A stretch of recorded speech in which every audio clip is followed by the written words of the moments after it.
Hello, everyone, and welcome back to Rayo and Tech. I hope everyone's doing well. Here, I have another presentation regarding the cyber attack lifecycle resilience. Pretty much, just talks about the different steps of helping secure a system, helping secure different types of vulnerabilities, also integrating the cyber kill chain methodology and pretty much using that within like how it's used to understand what it's like inside of the mind of an attacker, but most importantly, what's the motivation behind it and the best ways in using prevention steps. I'm excited for this topic. It's going to be a lot of fun. Yeah, if you guys want to see more content, I'm going to be posting more. Like, comment, subscribe. You guys know the deal. Other than that, let's get into the video. First things first, this is the flowchart which I've used earlier regarding the cyber kill chain. It talks about the 7 steps of the cyber kill chain. First things first, we start with the first stage, which is reconnaissance.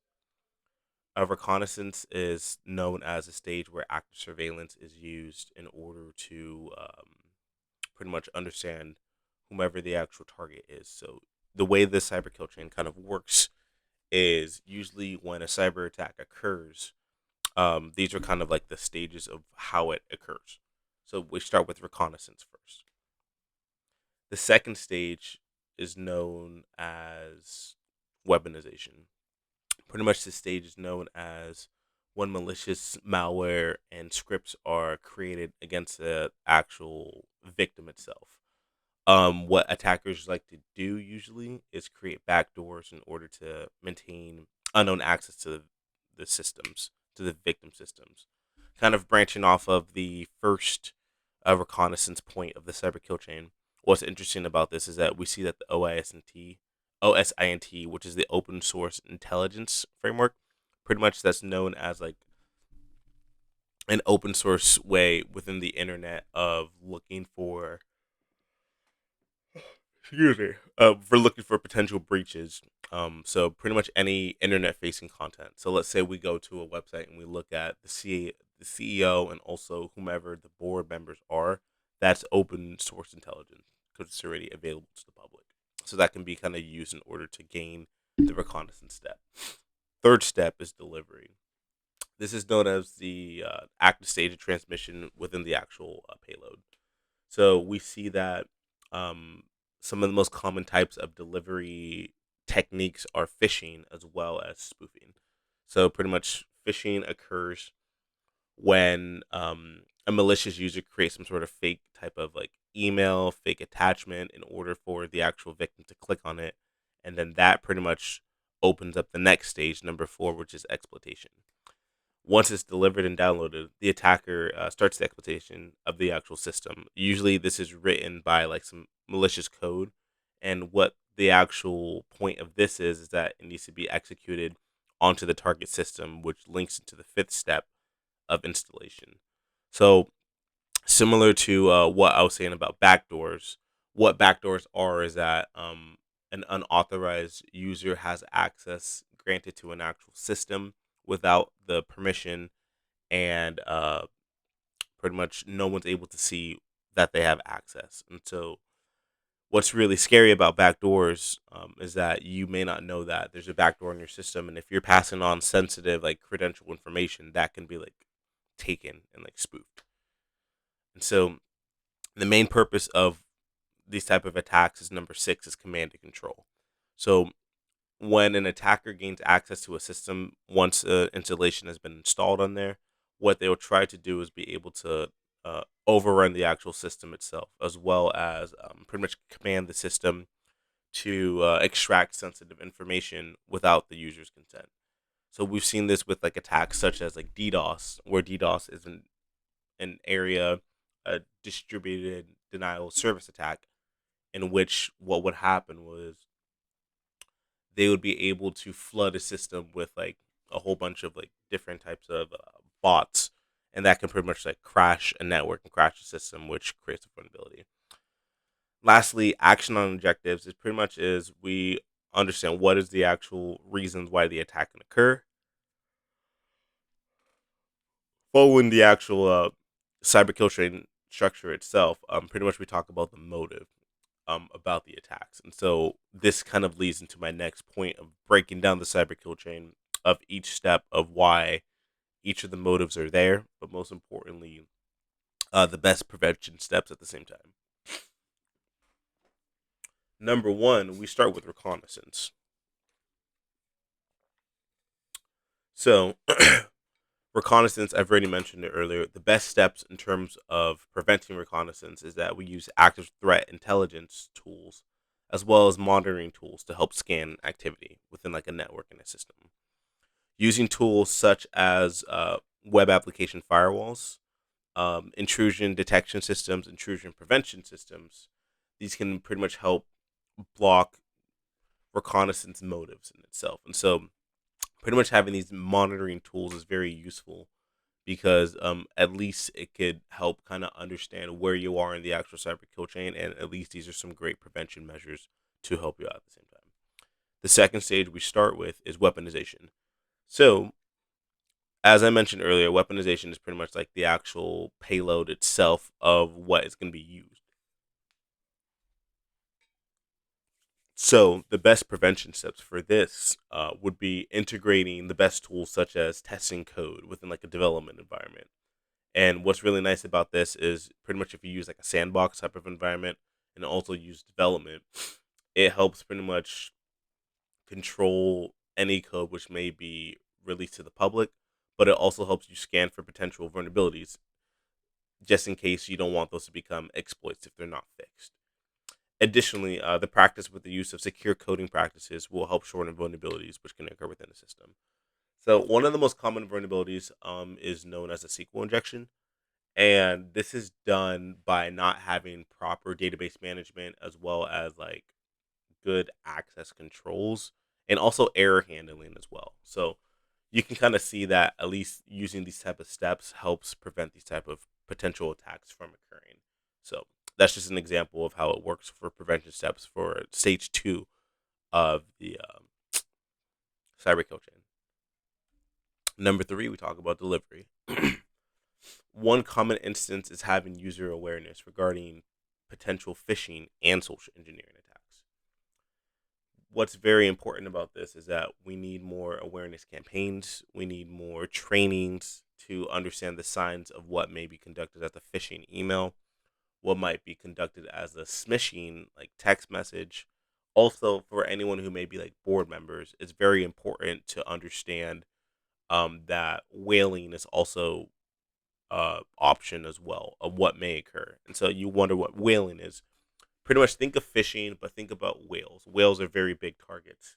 So if you relate that to kind of like cybersecurity and business, people who have very high privileges and like high roles, like a chief information security officer, they may be targeted because they may have access to bigger privileges than other people may have itself. And so it's very important to understand that we need training as well as like understanding the signs of seeing potential phishing attacks.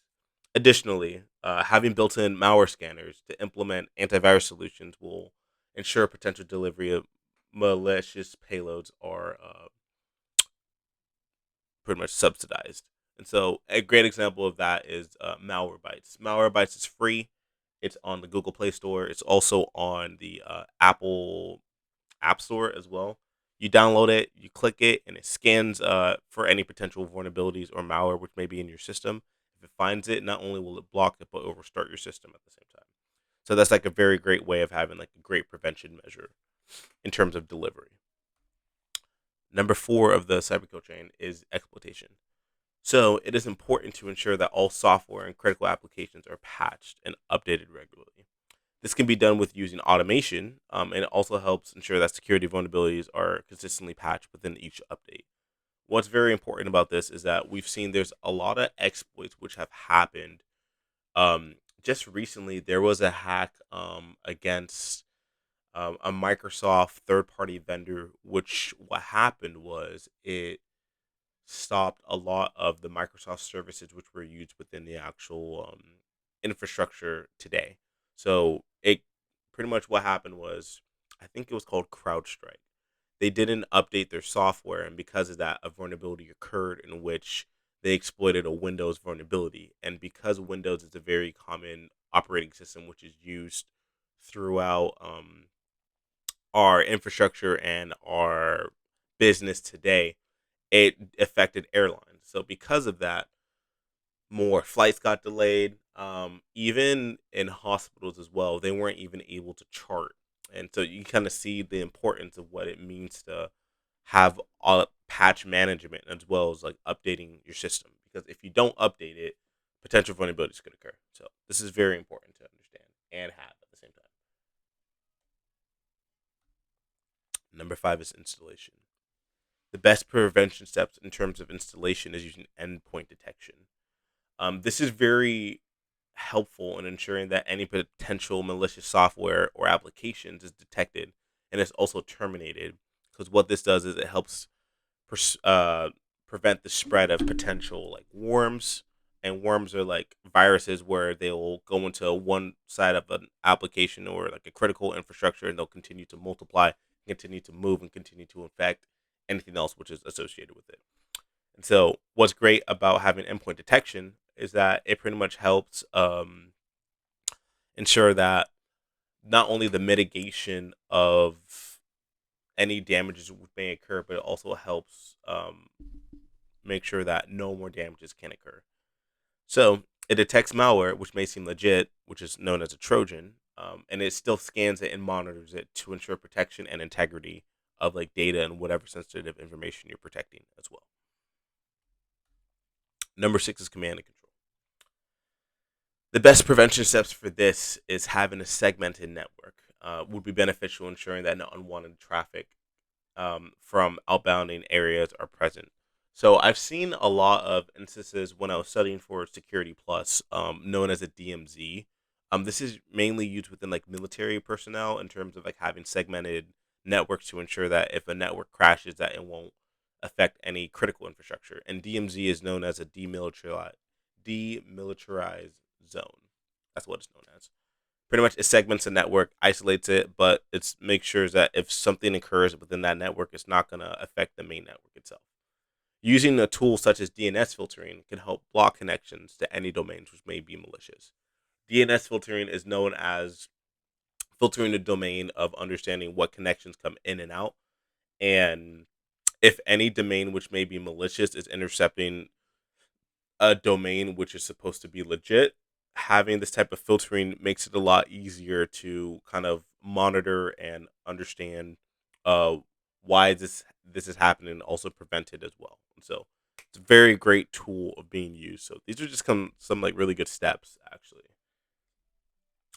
I know I mentioned 8 stages, but we got seven here.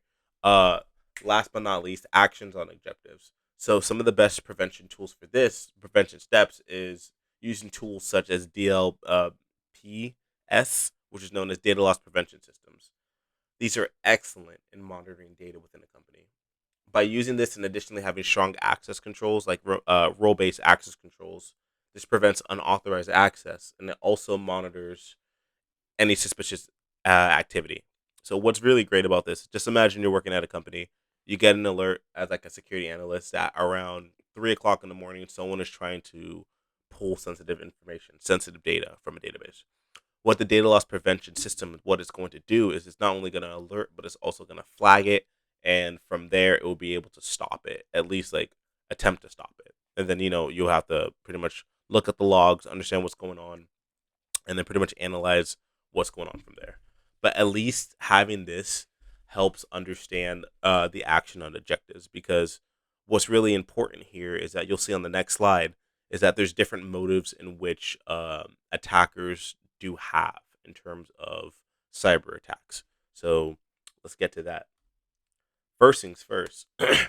Here are some motives which are used in order to satisfy the mission of the attackers. The number one motive, I would say, is financial gain. One of the biggest attacks is known as ransomware. And ransomware, what that does is that it creates a ransom on very sensitive information, which a hacker would be able to take and encrypt that. And in order for that to be decrypted, whomever the victim is, they have to pay a ransom price to receive that type of decryption key. And so it's very scary because what this can do is that this could freeze very critical assets. It could also create a lot of damage at the same time. But mostly, it could really just damage the integrity of a company as well. So I got a really cool reference here from Coke.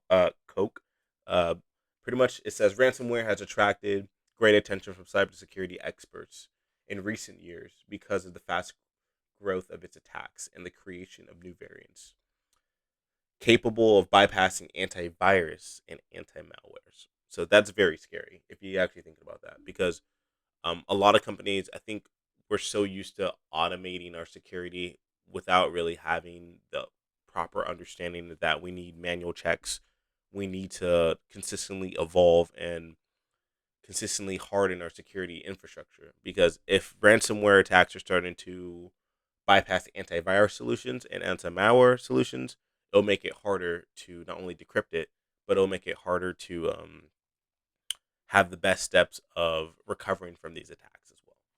So, number two, damaging the reputation of a brand.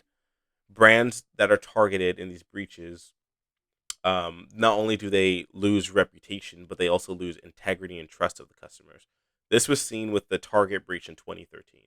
So this was a very big breach which occurred within the news. And so what happened around this time is that cyber criminals, they targeted Target, the store, and they were able to steal around 40 million credit and debit records. Also, around 70 million customer records as well.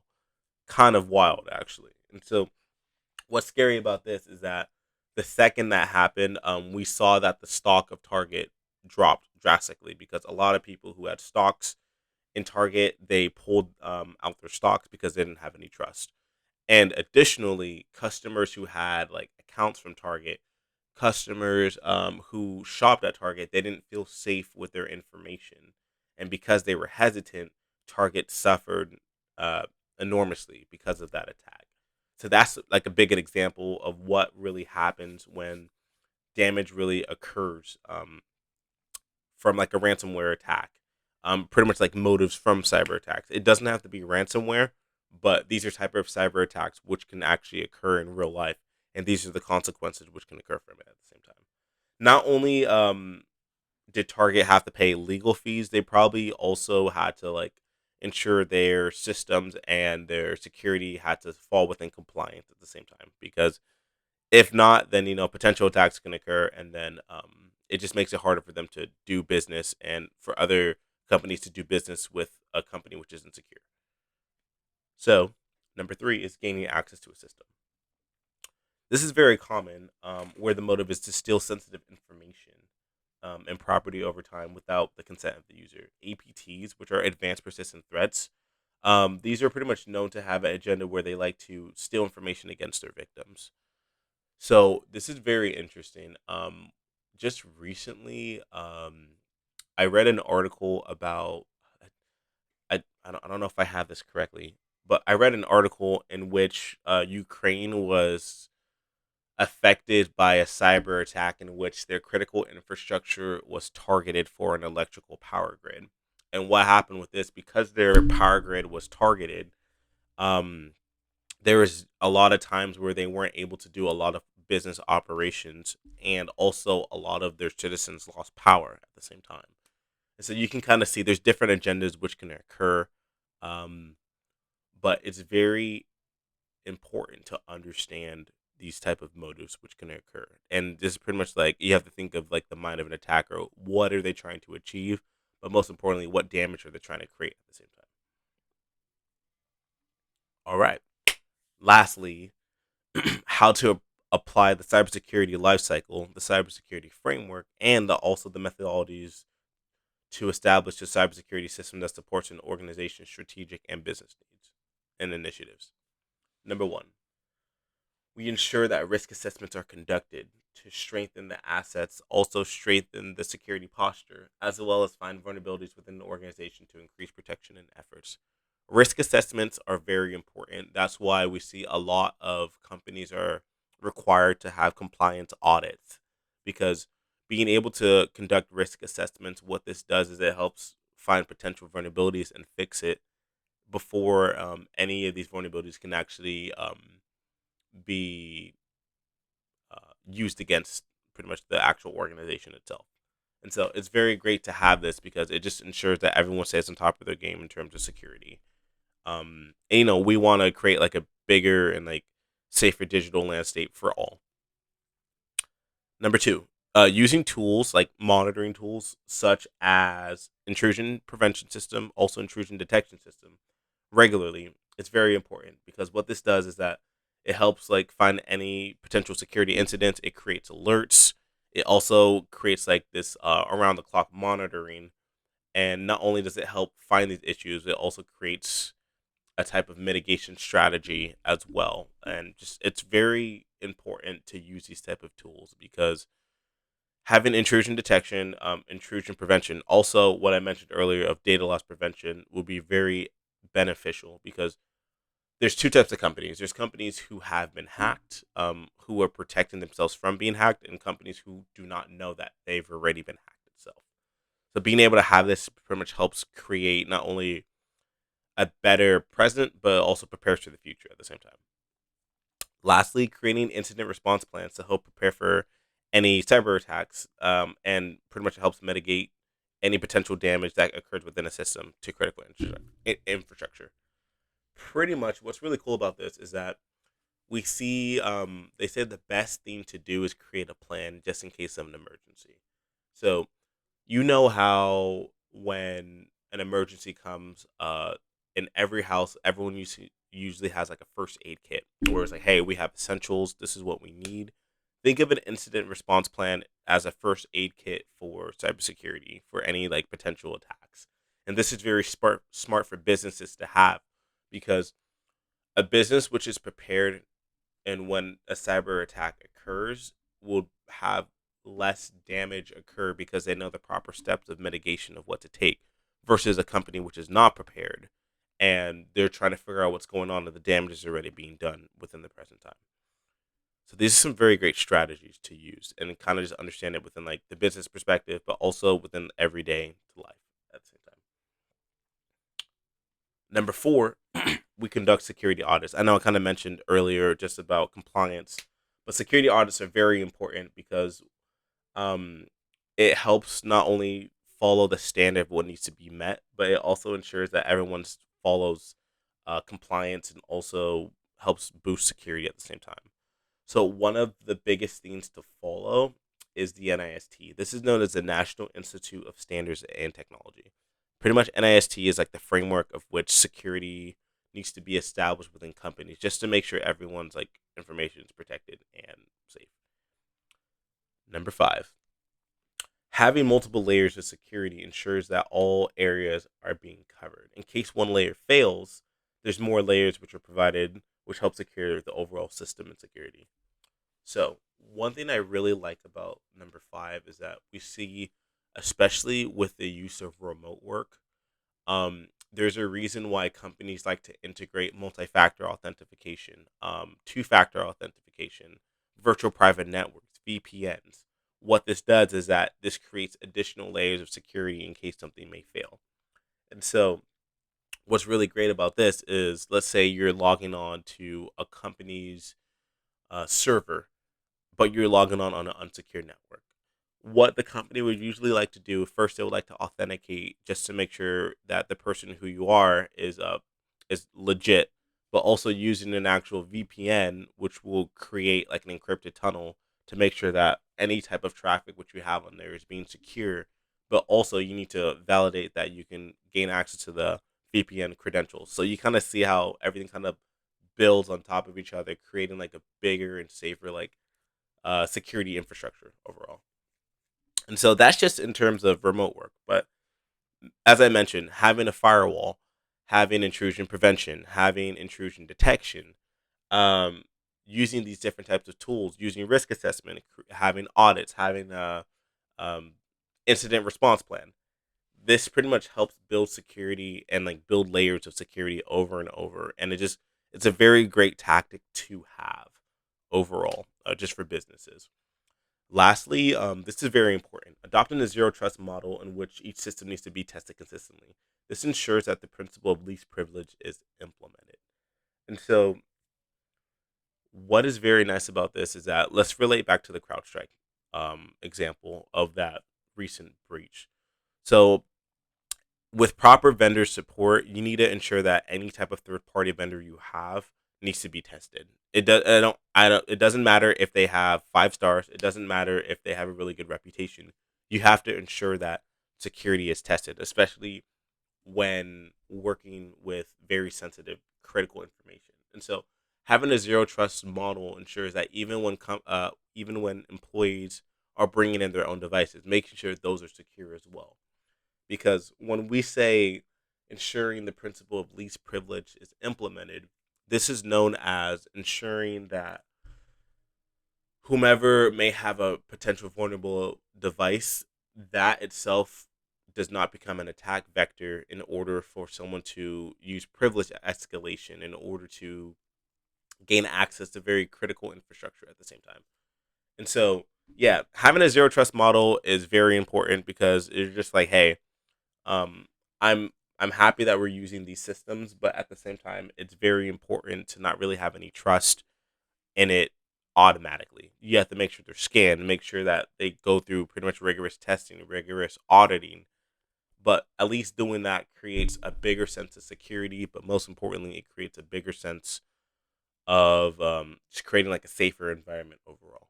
So here are the two references I got. I got one from Jones. Pretty much that was just relating back to that target breach. If you click on that link, actually, very important. I'll link that to the description on the YouTube video. And then the second one was from Coke, pretty much talking about the ransomware techniques. But yeah, that's pretty much my video, you guys. I just talked about like the different types of ways of securing your system and also just having better cybersecurity overall. Thank you guys so much for tuning into the video. If you guys like the video, like, comment, subscribe. I got a couple more videos which I'm going to be posting regarding more of these interesting cybersecurity topics. If you guys have any like suggestions, be free to like put them in the comments. But other than that, it's an absolute blessing. Appreciate you all. Ray O and Tech out.